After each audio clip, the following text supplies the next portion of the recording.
Le doy la bienvenida a Elisa Trota. Elisa Trota, ustedes la conocen, ha estado con nosotros en otros programas. Cuando yo estaba en la mañana éramos muy frecuentes en nuestras conversaciones.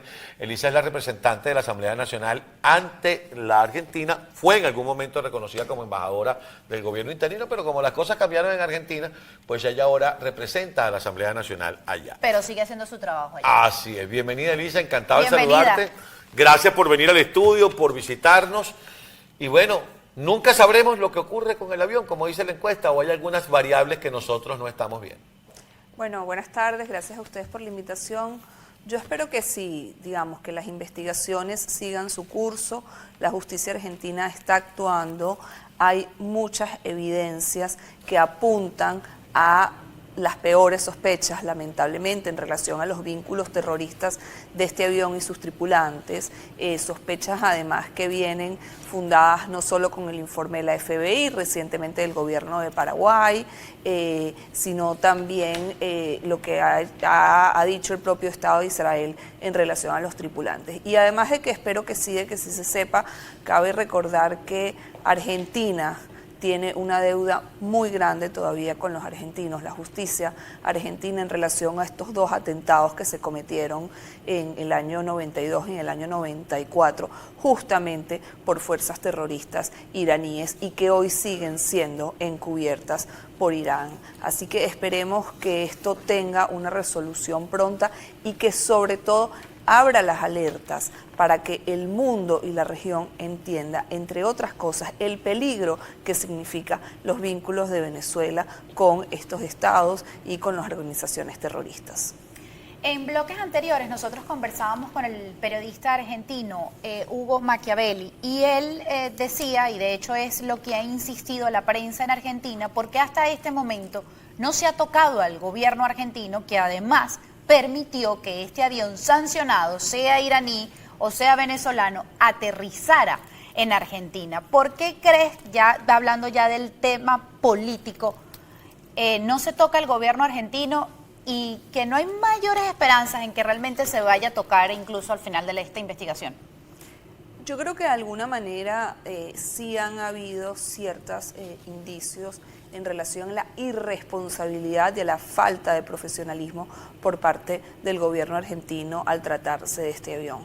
Por un lado, recordemos que este avión aterrizó en Argentina y hasta que no se levantó una alerta, un pedido de informes por diputados argentinos, el avión en principio iba a salir de Argentina. No es el primer avión, esto se supo esta semana, hubo 4 aviones de la misma naturaleza que aterrizaron en meses anteriores en Argentina. Y segundo, además, la impericia en relación a cómo se trató no solo el avión, sino también a la tripulación. Apenas una semana después es que se hace un allanamiento en donde se le decomisan a la tripulación sus bienes, entre otras cosas, tablets, celulares, en donde se encuentra información delicada. Después de una semana es que a ellos se les impide salir del país, se les retienen los pasaportes y se abre una investigación formal. Además vemos como importantes representantes del gobierno argentino, específicamente el representante de la agencia de inteligencia, habla digamos, de hipótesis sin ni siquiera asumir la responsabilidad que ellos tienen en relación a la investigación.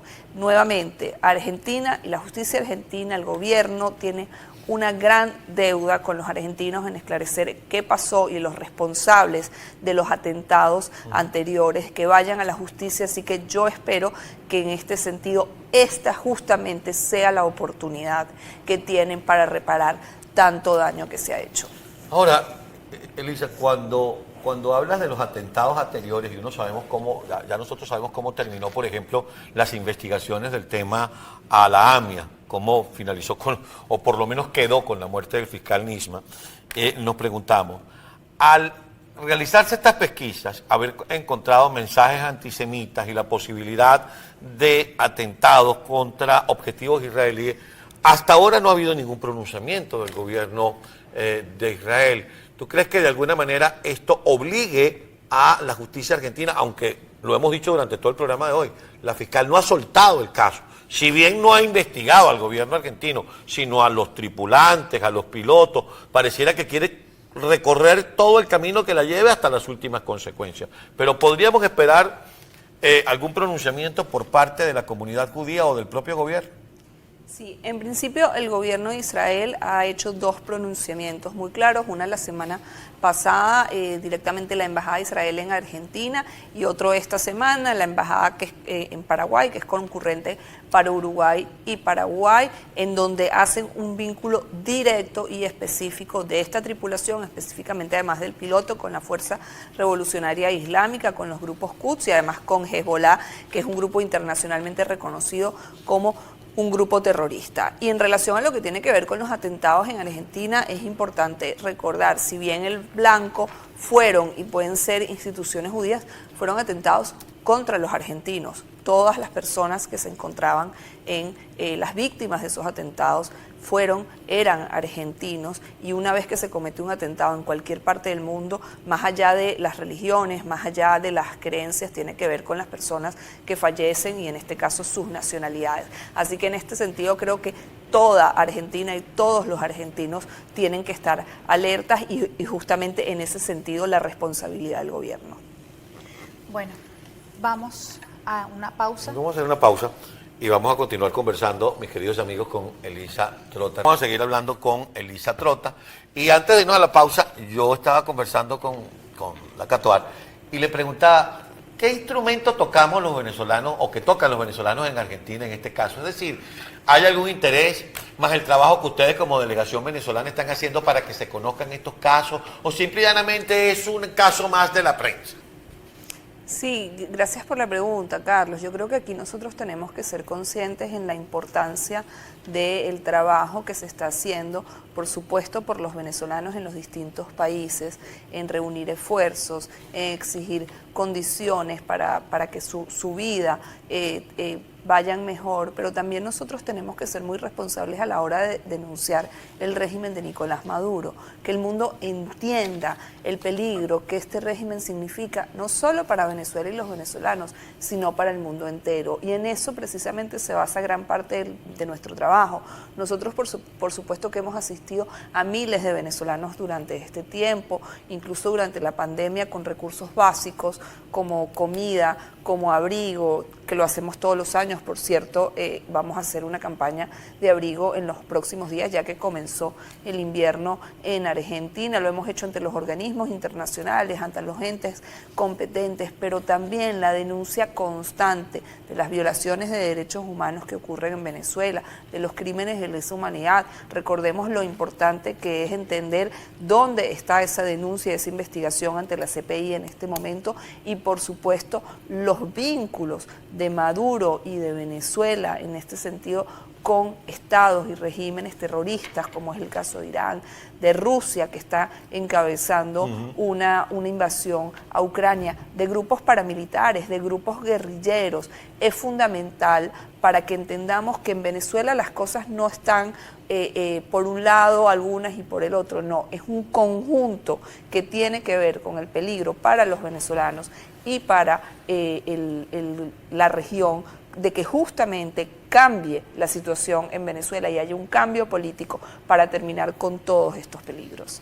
Por algo de parte del régimen de Nicolás Maduro aún no hay una versión oficial, es más, ni siquiera han solicitado a estos venezolanos que forman parte de esta tripulación del avión. Hasta ahora solamente ha hablado Diosdado Cabello, decir que eso todo es un invento y que ahí lo que había era medicina. Usted que tiene cercanía con diputados opositores en Argentina, que han tratado, al igual que la prensa en Argentina, sacar a la luz todo este entramado de este avión, que como dijo al inicio de esta intervención, no es el primer avión que aterriza en Argentina con estas características. ¿Qué pudiera realmente haber llevado ese avión allá adentro? Mira, hay distintas hipótesis, nuevamente está investigando la justicia, lamentablemente los avances que vemos desde el punto de vista judicial llevan a ver que las peores hipótesis tienen una razón de ser, y uno tiene que ver primero con vuelos de testeo, de ver un poco cuáles son los sistemas de seguridad en este caso del país de Argentina, y por otro lado vuelos que pueden ser en donde se estén llevando personas. Cuando uno analiza las listas de la Dirección Nacional de Migraciones, las listas de este avión que primero fue a México, la lista de este avión que primero fue a Ciudad del Este, en Paraguay no coinciden los nombres y los números de la tripulación. Y esto es algo muy delicado porque uno se pregunta, ¿en dónde quedó esta gente? ¿Dónde están las personas que supuestamente no llegaron a Argentina? O las escondieron, digamos, son elementos fundamentales y una de las cosas y eso tiene que ver un poco, y no sé si tenemos a mano rápidamente una foto del avión, con una cosa que parecía una estupidez y fue un detalle que yo señalé al principio. Un avión que está calificado de una empresa de carga y un avión con ventanas. Las empresas de carga, los aviones no tienen ventanas, quiere decir que a lo mejor utilizan el compartimiento de carga para carga, pero también transportan pasajeros de un lugar a otro y uno no sabe ni con qué objeto, ni quiénes van adentro, y como dice la representante de la Asamblea Nacional, ahí tienen, ven, un avión que además tiene 2 pisos, tiene ventanas arriba y ventanas abajo. Y es que eso era ahí lo tienen que completico. era la hipótesis que se tenía de ese segundo avión, que por qué si nada más iban a buscar a personas no quisieron aterrizar en Argentina. Ahora, rápidamente, porque se nos termina el tiempo, Elisa, yo sé que por razones éticas probablemente sea una respuesta muy formal y muy diplomática la que me dé, pero yo quisiera que me digas, ¿qué está haciendo Estela Lugo? ¿Por qué la rechazaron los diputados de oposición en Argentina? Hablaba de la vinculación que podría ella tener desde tiempos en que era ministro de Turismo y las negociaciones que hizo con Mahner. Sí, creo que antiético es justamente, Carlos, haber enviado un personaje de esta naturaleza a Argentina. Lo paradójico, creo que en este caso que no resulta paradójico, sino que tiene que ver. Una persona que mientras fue ministro de Turismo no solo firmó este contrato con Mahmer, que es una aerolínea sancionada específicamente por su vínculo con organizaciones terroristas, sino también incentivó varios acuerdos de cooperación con distintos entes iraníes. Enviarla a un país como Argentina, que ha vivido en primera persona lo que significa el ataque terrorista dirigidos desde Irán, y que además lo que se sabe es que ha habido cierta vinculación entre la tripulación y esta señora Lugo, no solo es antiético, es un descaro y es una vergüenza para el nombre de Venezuela. Pero lamentablemente se nos terminó el tiempo. Te queremos agradecer que hayas venido hasta acá, hasta nuestros estudios. Ustedes la conocen, es Elisa Trota Gamos. Ella ha sido embajadora del gobierno interino, hoy representante de la Asamblea Nacional en Argentina, como dice Acatuar para aclarar, de la Asamblea Nacional electa en 2015, que es la única que realmente tiene un origen legítimo en su elección. Gracias, Elisa, por estar con nosotros. Muchísimas gracias, a ustedes. Elisa.